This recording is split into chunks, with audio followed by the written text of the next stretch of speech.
আর জোগাড় করতে পারিনি, যদি কিছু সহযোগিতা করতে পারো। তখন আমার বাবা কী করলেন, বাবা তখনকার দিনে কিন্তু 5 টাকা কিন্তু অনেক দাম। সেই 5 টাকা তাকে দিল, দিয়ে বললো তুমি এক কাজ করো, আমার কথা শুনবে? বলে হ্যাঁ বলো। তুমি এই 5 টাকা নিয়ে এই সামনের ওই দোকান থেকে মুড়ির মোয়া কেনো, কিনে বিক্রি করো, করলে দেখবে তোমার আরও পয়সা হবে।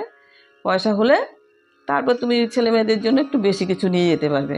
তা ভদ্রলোকের 4-5 দিন বাদে এলো, এসে তখন আমাকে জিজ্ঞাসা, তুমি আমাকে যে সেদিন সদ্বুদ্ধি দিয়ে বা আমাকে যে উপকার করেছো সে আমি ভুলবো না। তা সেদিন আমি ওই মুড়ি কিনে মোয়া কিনে বিক্রি করেছিলাম, এবং সেই পয়সা দিয়ে আরও কিছু মুড়ি গুড় কিনে বাড়িতে নিয়ে গিয়ে আবার মোয়া বানিয়ে সেটা বিক্রি করলাম।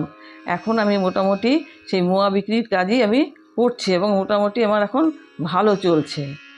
বাবা তখন এই কথা যখন বলল, তখন আমাদেরও যেন গর্বে বুক ভরে উঠল, যে দেখুন এখানে বন্ধুত্ব, কিন্তু তখন কিন্তু সে বাবার উপর মনোমালিন্য ছিল, বাবা কিন্তু মানে বাবার সঙ্গে কথা বলতো না, পাশ কেটে চলে যেত।